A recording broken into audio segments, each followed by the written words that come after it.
Conselho da Europa, em Estrasburgo. Foi diretora do Grupo Internacional para a Intervenção Cívica e Pedagogia Social. Participou em cursos breves, Erasmus e Tempos, e sessões de estudo da Universidade Estrangeira, na Bélgica, França, Espanha, Hungria, Roménia, Brasil, e foi também conferencista convidada para sessões de estudos, colóquios e seminários integrados no Encontro de Filosofia Ocidental e do Pensamento Oriental. Meus senhores, minhas senhoras, queridos amigos, queridos amigos lá do fundo, que conheço melhor, isso é mesmo.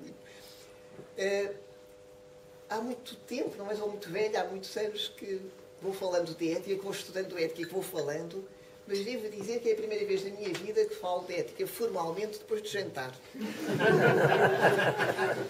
E disse à Teresa que era capaz de ser um bocado pesado, um pouco interessante. Eu acho sempre que a filosofia não interessa a muita gente.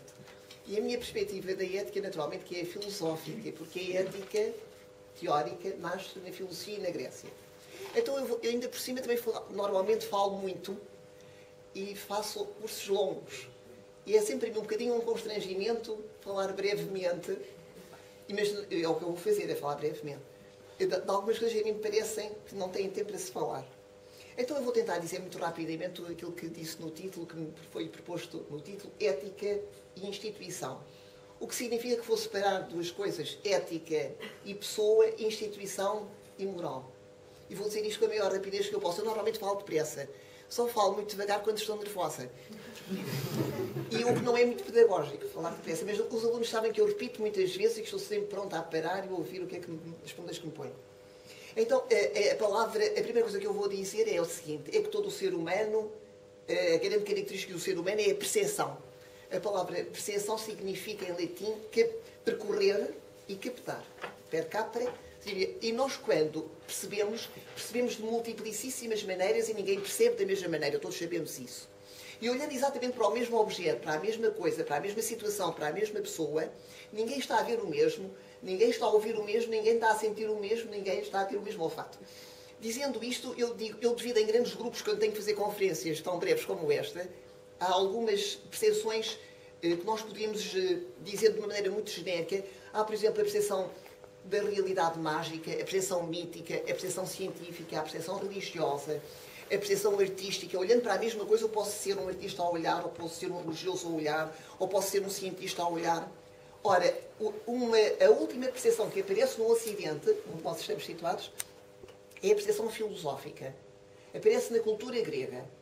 E hoje em dia, todo o Ocidente, e os grandes historiadores dos finais do século XIX e do século XX dizem-no largamente, o Ocidente está marcado por três coisas, quer nós as conheçamos ou não, elas vivem em todos nós, é a cultura grega, a civilização romana e a religião judaico-cristã. Que nós não as conheçamos, nenhum destes três aspectos, eles marcam-nos. E a nossa percepção faz-se através destes três grandes fundamentos. Ora, é na cultura grega que vai aparecer a percepção filosófica. E a ética nasce na percepção filosófica. A ética teórica. Ainda há bocado tinha a falar com o Michel no carro sobre como tinha falado de manhã na Universidade Católica com as senhoras enfermeiras que me diziam uma coisa é a teoria, outra coisa é a prática. E não, é uma maneira normal de se dizer. E não é muito correto, em termos rigorosos, não é verdade. Porque tudo o que é teórico nasce do práxico, ou do prático, ou da experiência vivida. É a partir da prática, ou da experiência, ou do agir, do fazer, que se passa para a teoria. E é na cultura grega que começa a grande especulação do Ocidente, da razão do ocidental. É ali que nasce a filosofia e a filosóquia. Nós, às vezes, a ciência com a qual se fica tal e qual, não é? Mas não é bem verdade. A filosofia, o que é a filosofia? Assim, em termos muito rápidos. A maior parte das pessoas não gostaram nada da filosofia quando passaram pelo liceu. Mas o que é a filosofia, assim, muito rapidamente? Que tipo de percepção faz a filosofia? É a partir do concreto, como a ciência também, como a religião também, como a magia e o mito também, mas parte do concreto e procura chegar a grandes conceitos. A filosofia procura são grandes conceitos da experiência que é sempre concreta e individual e procura chegar a grandes universais. Para depois não ficar nos universais. Os grandes universais são os teóricos, é a parte teórica da razão que capta as grandes universalidades da concretude particular. para depois voltar ao concreto e tentar aplicá-lo e ter uma melhor compreensão do que é o concreto. E voltar de novo ao universal para ver com uma grande distância daquilo que é o concreto e o singular. Para voltar de novo ao singular. Este círculo chama-se em filosofia o círculo hermenêutico. Ora, a ética nasce aqui. Nasce na percepção filosófica. A ética filosófica, a ética teórica.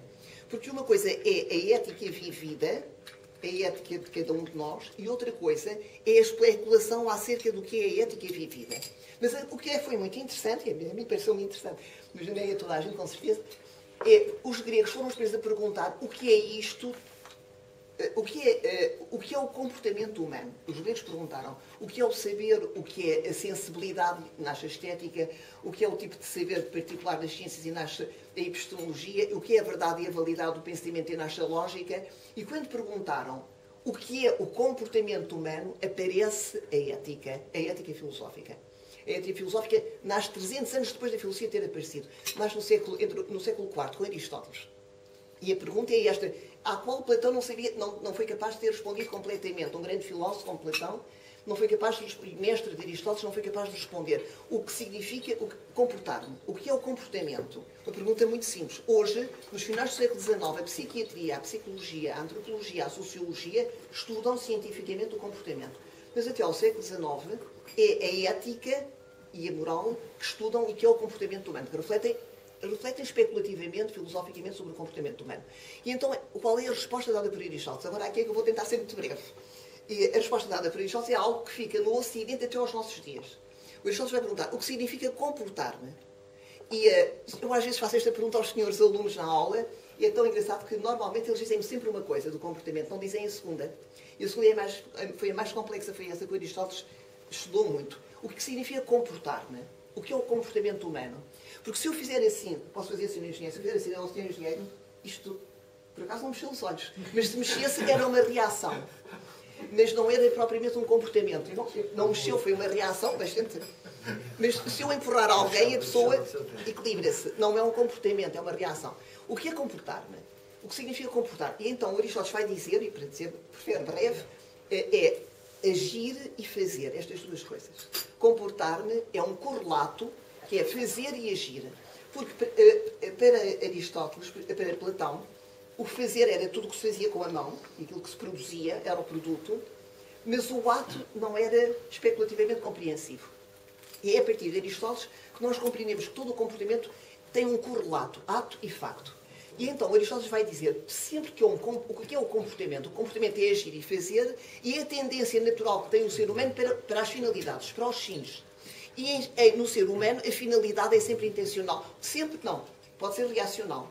Mas quando é um verdadeiro comportamento, tende para um fim com uma intenção.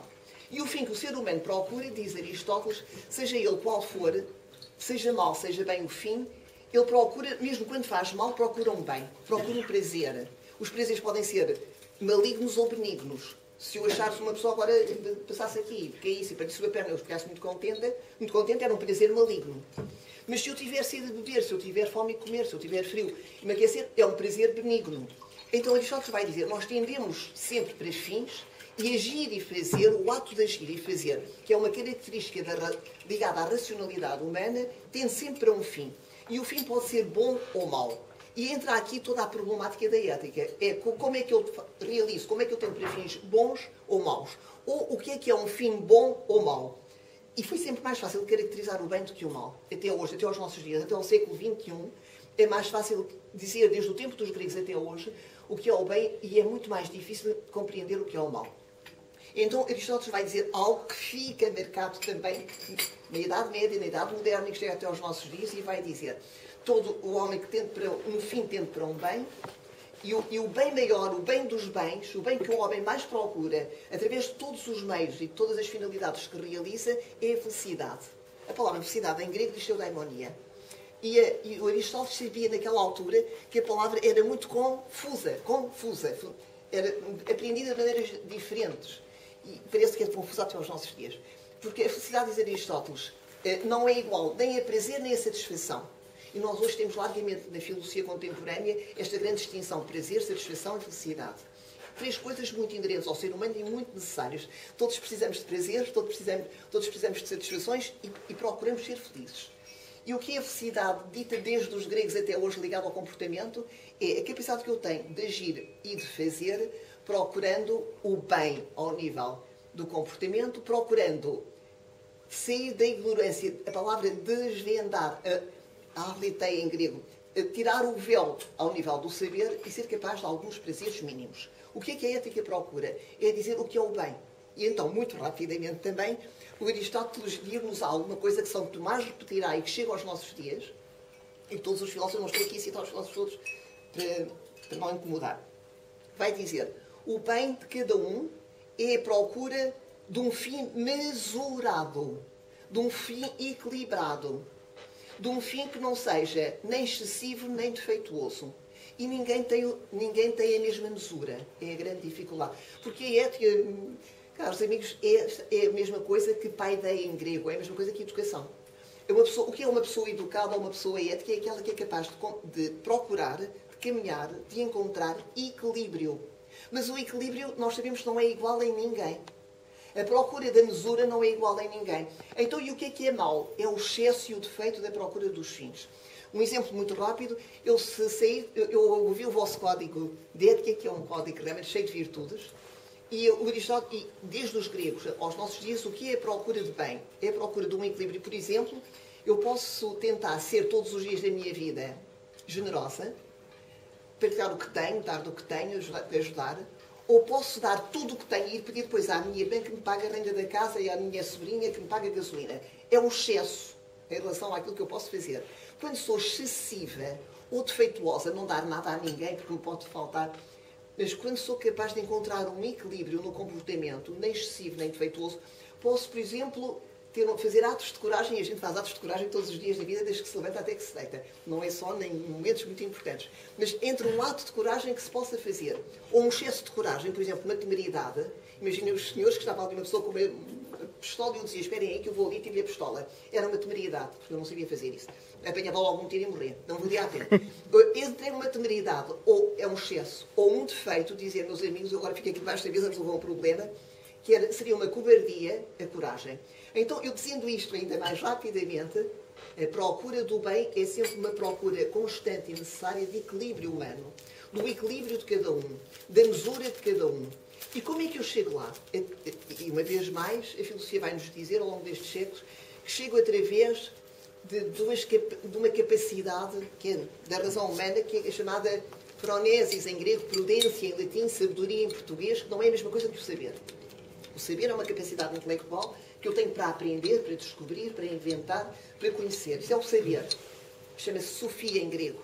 Mas a phronesis, ou a sabedoria, ou a prudência, é a capacidade que eu tenho de discernir quando delibero o fim das minhas ações.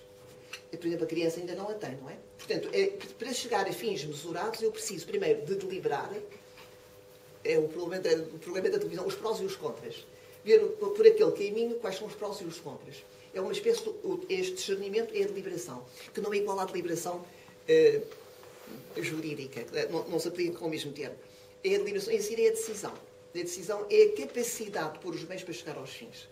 Eu às vezes conto uma história, que não tenho tempo, de uma senhora que eu conheço, que se casou e teve 5 filhos, mas que durante aquele tempo de casamento, foram 20 e tal anos, era uma senhora que não é portuguesa, jogava ténis, golfe, nadava, fazia muitas coisas interessantes, cantava. E eu acho a boa rapariga, mas era uma pessoa que eu acho um bocadinho, para não dizer, muito desequilibrada. E não tomava conta dos filhos, não tomava conta da casa, não dizia ao marido para onde ia, só ia fazer estas coisas, não fazia outras, fazia estas. Mas umas coisas artísticas, que ainda faz. E depois o marido pediu o divórcio. E depois ela disse, Mãe Isabel, eu não vou dar o divórcio ao Jacques porque eu tenho aqui esta aliança, eu disse que era para sempre, eu não me divorcio.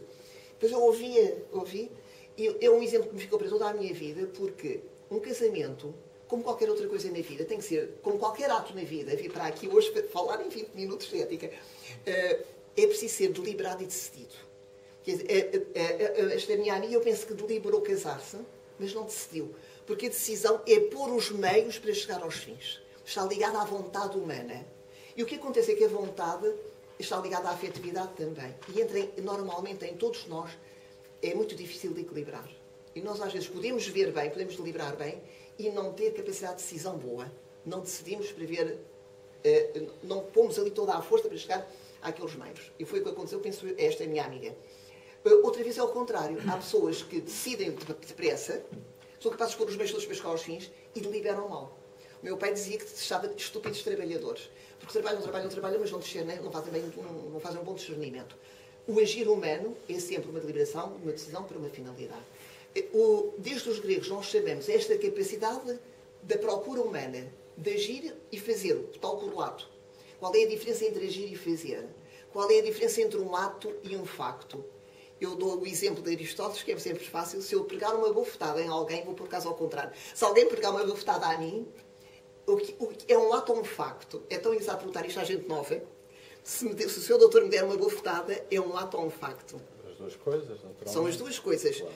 Exatamente. E onde é que fica o facto de me dar a bofetada? O facto de me dar a bofetada fica a marca, não é? Fica na minha cara, exatamente. E o ato de me dar a bofetada? É a mão. O ato onde é que fica? Fica no senhor doutor. Ficou na sua deliberação e na sua intenção e na sua decisão. É que a grande diferença entre o ato e o facto... Depois dou-lhe o facto também. O fazer fica sempre extrínseco ao sujeito. E o agir fica sempre intrínseco ao sujeito. Nós às vezes não dizemos isto às crianças e não dizemos a nós próprios. E não dizemos uns aos outros. É que todo o comportamento humano, o ato fica no sujeito. Os latinos diziam actiones sunt suppositorum. Não é o suppositorum que o senhor doutor explicou. O suppositorum, as ações ficam nos sujeitos, ficam nos próprios sujeitos. Se eu disser uma mentira hoje e amanhã e depois da amanhã, eu transformo numa mentirosa. Se eu fizer um ato de coragem hoje e amanhã e depois de amanhã, eu sou uma corajosa. Porque o ato fica em mim, o facto fica fora de mim. Quando ajudo alguém em qualquer coisa. Mas o facto sou eu que pratiquei. Eu gosto imenso do vosso código de ética, especialmente o último, como dizia aqui o Sr. Engenheiro, é muito bonito. Penso que a grande finalidade ética é a vossa última palavra do código de ética. É que o que é importante na vida, aquilo que nos transforma são os atos e os fazeres. O que nos vai transformando é, de facto, as três coisas que Aristóteles diziam que eram fundamentais para a felicidade. É ter alguns bens materiais, e dizia Aristóteles uma coisa muito engraçada sobre isso, que hoje se verifica. É que todo o ser humano precisa de alguns bens materiais e de prazeres benignos. E dizia, há um grupo muito pequenino que tem isto e que pensa que é só isto. Bem, ser equilibrado. Deliberar bem, decidir bem. Tem o tal lado prudencial que é um ato da inteligência. E depois dizia Aristóteles, é preciso saber alguma coisa, sair da ignorância. E Aristóteles vai dizer e vai ficar marcado para todo o Ocidente, e hoje a palavra às vezes cai, as pessoas não a entendem. Ele vai chamar esta capacidade de mesura, esta capacidade de educação, primeiro dos que vêm de fora e depois de nós próprios, através da vontade, vai chamar-lhe aratia em grego, que em latim que significa, é o superlativo de bom, é muito bom, excelente. E a palavra que traduz o arte grego é a palavra virtus, virtude. Ser virtuoso ou uma virtude é ser excelente, é ser muito bom. E ser muito bom para cada um de nós é diferente. Não há ninguém que seja igual. Daí que seja extremamente difícil de educar, muito mais fácil de instruir. É muito mais fácil passar uma teoria, passar um saber, desde que a pessoa esteja aberta ao saber, naturalmente, desde que o outro esteja, do que propriamente educar. Só se educa de duas maneiras. E nós temos isso na tradição grega e na tradição cristã. As duas únicas maneiras de educar é testemunhar e amar. Não é falar. Falar é ensinar. É teorizar. Mas só se educa testemunhando e amando. E porquê? Porque tem que ter uma paciência infinita uns com os outros. Porque o amor tem essa paciência infinita. Porque o amor está ligado a esse tema do serviço. E das múltiplas virtudes que cada um dos seres humanos pode realizar, o excesso e o defeito chamou-se desde sempre, ou desde os gregos, desde a ética anicómica, chamou-se vício. O excesso de comportamento, ou o defeito de comportamento, ou o desequilíbrio do comportamento é o vício. A procura do equilíbrio é a virtude, ou a excelência, ou o bem, que está ligado ao tema da felicidade. A maior virtude, desde o tempo dos gregos, desde o século III a.C., passando naturalmente, quer nós sejamos ou não cristãos ou católicos, podemos ser perfeitamente ateus, nós compreendemos que temos uma marca cristã no Ocidente, que nos vai mostrar também, que nos vai esclarecer e que vai ser praticada por aqueles que o são, que é o amor. De facto, a amizade e o amor. Eu tenho lido muitos textos ao longo da vida, tenho que os ter lido, sobre a amizade e o amor de toda esta bacia do Mediterrâneo. Portanto, desde o norte da África, passando ali pelo Médio Oriente. E, de facto, eu acho que há um texto incomparável e que pertence à tradição cristã e que é o texto de São Paulo aos Coríntios. É uma comunidade muito rica e muito culta e de gente inteligente, e que depois o São Paulo teve, por motivos que eu agora não vale a pena explicar, teve que lhe escrever a segunda carta e diz: vocês podem ser muito ricos, muito sábios, terem muita fé, mover montanhas, podem dar tudo o que têm aos pobres, se vocês não tiverem a palavra ágape, que já é uma palavra diferente da filia e da palavra eros. Duas palavras muito importantes sempre. O eros é uma palavra muito importante para uma realidade muito importante, a filia é uma palavra muito importante para uma realidade muito importante, e depois aparece a palavra ágape, que é o amor total. É o amor absoluto, é o amor do serviço, que eu penso que fala o vosso código. Passando imediatamente para a parte da instituição e da moral. O que é que nós verificamos na palavra moral? A palavra moral nasce na civilização romana. Como nós sabemos, cultura e civilização não são a mesma coisa. Na cultura nasce todas aquelas expressões espirituais, a pintura, a escultura, a filosofia, o ócio. E aparece a civilização romana, que é ao contrário do ócio. Não será ao contrário, mas é um contraponto do ócio, é o nega-ócio, o negócio. Não é? E o que nos deixa a civilização romana são valores diferentes da cultura grega. Deixa-nos as estradas, a estandarização da língua, o direito, que já tinha havido antes dos romanos, naturalmente, mas que ali que é a base do Ocidente. E é na civilização romana, e tenho aqui um senhor que sabe muito disso, de certeza, haverá outros, e que vai aparecer a palavra ligada à realidade vivida, mos mores, costumes. E os costumes, o que vão ser os costumes? O que vão ser costumes é uma palavra que em grego se diz exis ou ethos. É uma palavra parecida com ethos. Ethos é ética e ethos é hábito. E os romanos vão ligar muito aos costumes, aos bons costumes. Vão tentar que os maus costumes sejam banidos. Bem, quando a gente vai para os códigos para trás, desde o código, desde os 10 mandamentos de Moisés aos códigos da moral e todos os que nós conhecemos, mas os romanos vão precisar muito do tema dos costumes. E o que é o mos mores? O que são os costumes? Quando eu pergunto às vezes aos jovens senhores alunos, às vezes também falo para mais velhos, onde é que nasce a lei? Qual é a origem da lei? Porque leis e costumes está bastante ligado. Os costumes de determinadas sociedades, de determinadas instituições, às vezes têm que se tornar legais, têm que se legislar. E de onde é que surge a lei? O que é a lei? O que é que faz um hábito? A lei, sabem qual é a origem da lei, Sr. Doutor, sabe de certeza. Mas qual é a origem da lei? Só é uma, Srs. Doutores. A origem da lei é a razão humana. É a estrutura da racionalidade humana que projeta a lei. E a lei é projetada pela estrutura da racionalidade no comportamento. Naquilo que é melhor para mim e é o melhor para os outros. A lei é sempre... Depende de que tipo de lei. Porque temos a lei da razão humana ligada aos costumes é mais antiga que a lei científica. Segundo dizem todos aqueles que refletem sobre isto. E o que acontece nos costumes, a moral vai ser o comportamento individual e do grupo projetado na sociedade. Vai ser isso a moral. Quando nós falamos de ética e de moral, a ética está ligada ao comportamento individual, ao equilíbrio de cada um, à felicidade de cada um. Enquanto que a moral está ligada à instituição. Se todos formos, Michel é que tem este exemplo, se todos agora decidíssemos deste grupo que íamos tratar de não haver aqui, se fôssemos uma sociedade protetora de animais, se calhar daqui a um ano havia aqui aranhices e baratas e muitas coisas, porque protegíamos os animais todos. Havia ao fim de um ano aquilo que nós tínhamos todos pensado fazer. Mas se nós pensarmos fazer o que os senhores pensam fazer através do vosso código, daqui a um ano as pessoas estão melhores, estão mais tratadas da vista, têm outros... O grupo projeta sempre alguns costumes que umas vezes são bons, outras vezes são maus. E a moral está ligada aos bons e aos maus costumes. Quer dizer, está ligada aos bons costumes. Aos costumes que fazem bem à sociedade. E o que são os bons costumes? Dando um grande salto para o século XVIII, a moral vai... Enquanto que a ética, a reflexão ética, é pensada e repensada no Ocidente, desde os gregos até hoje, o tema da moral começa a ser pensado mais especificamente com um alemão, com Immanuel Kant. E Kant vai perguntar outra coisa diferente daquilo que nós... Porque enquanto na ética nós dizemos o que é que posso fazer, posso dizer ainda mais depressa uma coisa que costumo dizer para brincar com os alunos.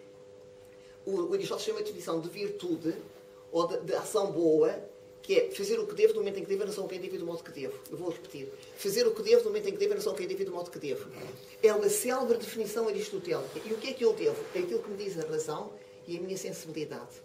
Porque fazer o que devo é sempre uma racionalidade da sensibilidade. E Kant vai fazer outra pergunta. E o que é que eu devo fazer quando estou com muitos? Quando estou em grupo? Quando estou na instituição? E todos nós sabemos que desde que nascemos até que morremos estamos institucionalizados. Não vivemos fora das instituições. Vivemos em grupo. Desde os grupos mais pequenos aos grupos maiores, nós vivemos em grupo. E a pergunta agora é, quando somos muitos, com sensibilidades diferentes, e tem tantas finalidades diferentes na vida, o que é que fazemos em grupo? E a resposta é muito interessante desde Kant até aos nossos dias. E estou quase a acabar. Ele vai dizer, temos que nos comportar o mais universalmente possível. Porque se eu aqui disser qual é a minha opinião, e o Michel deu, o Sr. Presidente, a outra e outra, se cada um disser, não vamos certamente coincidir todos. Então como é que vamos decidir quando estamos em grupo? E ele diz, temos que não pôr de lado, diz Kant, e vai ser refletido na moral até hoje, toda a afetividade e toda a sensibilidade. Temos que proceder, agora, o tal imperativo categórico, que eu acho péssimo que se explica aos jovens e às crianças, porque elas não percebem. E nós percebemos agora e vamos percebendo como. O imperativo categórico é dizer, quando eu estou em grupo, eu faço como qualquer outro faria no meu lugar. O imperativo categórico de Kant é uma frase um pouco diferente desta que eu estou a dizer, é faz com que a tua máxima se transforme em lei universal. A tua máxima em Kant e na filosofia do século XVIII significa faz com que o teu procedimento particular se transforme num procedimento que possa ser feito por qualquer outro. O que significa que se eu for um médico, quando chego ao hospital, eu devo fazer como qualquer médico faria naquele lugar. O que significa que se eu for um enfermeiro, eu devo proceder como qualquer enfermeiro procederia naquele lugar. O que significa que se eu sou uma professora, quando eu entrar na universidade, eu devo proceder como qualquer professora faria naquele lugar. Quer dizer que eu devo, nas instituições, proceder o mais universalmente possível do ponto de vista da razão. Daí que, e agora aqui é uma volta filosófica, que eu possa ser autónoma. A palavra autónoma que Kant vai buscar, que hoje usa-se muito na medicina por causa da autonomia do doente, é uma palavra composta do grego auto-nomos, que é a lei em si próprio. Eu disse há bocado que a origem de toda a lei é a razão humana. Ser autónomo é ser a origem da lei. É dar a lei a mim mesmo. É não precisar que venha a polícia dizendo que devo não ir a mais de 120. Devo proceder na estrada como qualquer pessoa que conduz um automóvel. É quando chegar ao supermercado não deitar tudo abaixo e fazer como qualquer outra pessoa eu gostaria que encontrasse as outras pessoas a fazer. É dar a lei a si próprio, é uma vez mais, esta autonomia está ligada à universalidade. E porquê que é preciso, na vida pública, senhores, não digo senhores doutores, porque a coisa que eu hoje acho na juventude que menos se compreende, não sei se às vezes os mais velhos, é a diferença entre vida privada e vida pública, entre vida pessoal e vida institucional. As pessoas não compreendem. Eu tenho que tomar o comboio todos os meses para o Porto. E uma das coisas que eu acho estranhíssima, e não tem mudado muito, é que as pessoas que estão ao meu lado falam tão alto ao telefone, tão alto, que eu normalmente vou ler uma tese ou vou ler um trabalho e não só não consigo ler, como vou perceber tudo o que os senhores estão a dizer à namorada, à secretária, não sei o que mais. E uma vez, falando com um jovem senhor desta idade, que falava tão alto que eu não conseguia, disse, olha, o senhor sabe, o senhor pagou um bilhete, eu paguei um bilhete, ficámos amigos até ao fim, que fomos a conversar os dois. Mas estamos num comboio que é público. Eu estou aqui a ler um livro, não consigo ler, porque já percebi todos os recados que o senhor deu à sua secretária. E a vida privada e a vida pública, a vida privada é a vida da ética. A vida pública é a vida da instituição. É a vida da universalidade. É fazer como qualquer outro faria no meu lugar. É a vida onde não é o meu prazer e a minha sensibilidade particular, mas é a minha razão universal ligada à razão dos outros, se é que eu posso fazer. Porquê isto na vida pública? Por causa diz Kant, e dirá Paul Ricoeur, que é talvez o maior eticista do século XX e XXI, diz por causa da violência. É que se eu não regular com esta universalidade e com esta autonomia a razão na vida pública, o mais forte tende a pisar o mais fraco. O que pode mais tende a pisar o que pode menos. E daí todas as negações da moral, que não mates, não roubes, porque eu não gosto que me matem, não gosto que me roubem. O não da moral significa não à violência. E daí o sim à universalidade e à sensibilidade. O ser humano é um cruzamento de sensibilidade, de privacidade, de vida privada, de procura de felicidade individual, de procura de equilíbrio pessoal e de ser capaz de equilíbrio na vida pública com os outros. O que hoje se chama uma perda de valores ou uma deshierarquia de valores, que eu acho mais que é uma deshierarquia que uma perda. O que é um valor hoje? O tema do valor ou da axiologia surge nos finais do século XIX. Hoje já está um bocado em declínio o tema da axiologia, porque voltou outra vez ao tema da ética. O valor são as virtudes. Os valores são as virtudes. Os valores do agradável, os valores da sensibilidade, os valores vitais, os valores éticos, estéticos, teóricos, os valores religiosos. Há hierarquias de valores que nós, os seres humanos, sabemos que há uns valores mais altos e mais baixos, embora todos sejam valores. Mas há mais altos e mais altos. As pessoas não hierarquizam da mesma maneira e às vezes nem sequer os realizam. Então, te contava só mais uma história. Uma vez entrei na Universidade Católica, pus o carro ao pé de um... A gente tem que pôr um cartão para entrar e estava um jovem senhor e uma jovem senhora. Era na Católica. Isto foi para aí há 2 anos. A dar um grande beijinho e um grande abraço. Eu não quis buzinar, eu esperei. E como os senhores não saíssem ainda de tal sítio que se... Eu abri, eu disse, olha, os senhores faz favor, afastam-se para eu entrar. E o rapaz foi muito sossegadamente embora. Coitado, lá foi. Mas a rapariga voltou-se para mim e disse-me assim, com os dedos, não estou aqui nem há 2 minutos. E eu até me parecia Vitória este gesto, eu não sabia o que era. E eu fui arrumar o carro e depois pensei, sou aqui uma das mais velhas professoras desta casa, vou falar com aquela senhora. Pus-me a andar atrás da senhora e a senhora corria muito mais que eu, não é? Porque percebeu que eu ia atrás dela. E eu disse, minha senhora, então parei um bocadinho, a senhora parou. E eu disse, olha, fez-me assim um gesto, era Vitória. Não, eu quis dizer paz. Paz. Mas eu não entrei em guerra com o senhor, disse eu. Eu pedi à senhora para se afastar, porque estava num sítio público, numa atitude privada. Sabe qual é a diferença entre público e privado? Não sei. Então, minha senhora, qual é o seu curso? Gestão. Minha senhora, mas a gestão realmente tem que prender estas coisas, a diferença entre público e privado. Bem, um dia conversamos, fomos embora, nunca mais conversei com a senhora, a não ser no barco que me fazia adeus e ela a mim. Mas eu percebi que aquela senhora, com toda a ingenuidade, me dizia que não sabia a diferença entre privado e público. E ainda estava muito ofendida comigo, porque no público estava a ter uma atitude privada. E eu chegava atrasada à aula. Meus senhores, o ser humano é um cruzamento de ética e de moral, de privado e de instituição. Muito obrigada pela vossa atenção.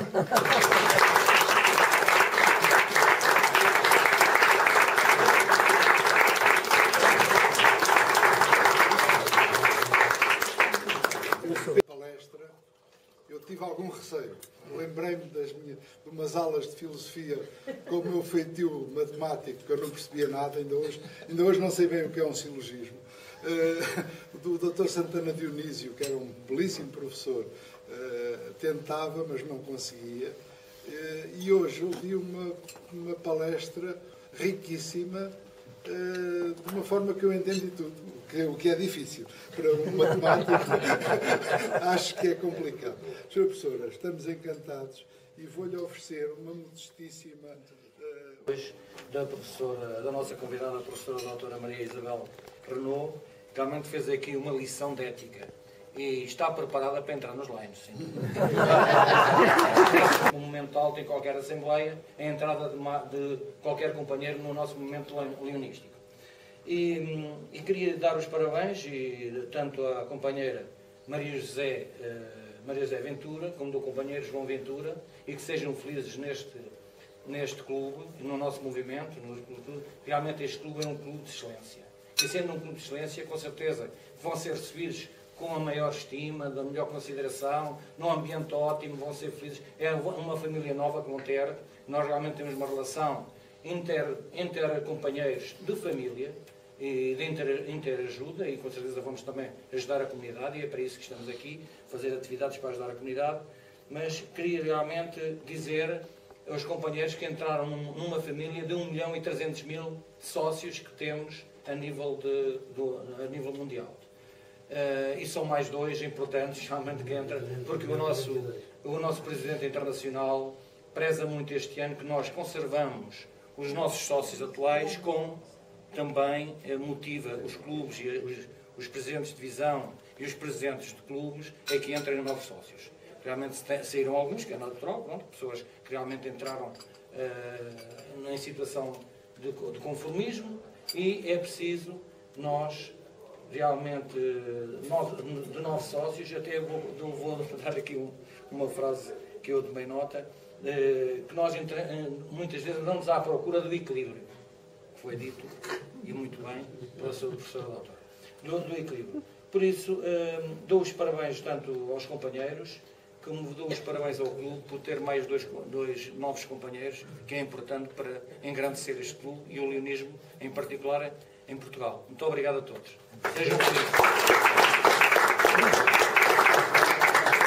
Não dizer mal, hoje é tudo bem. Para já, uma presença ótima, que é os nossos dois presidentes de divisão, das 6, que é o Escada, não é?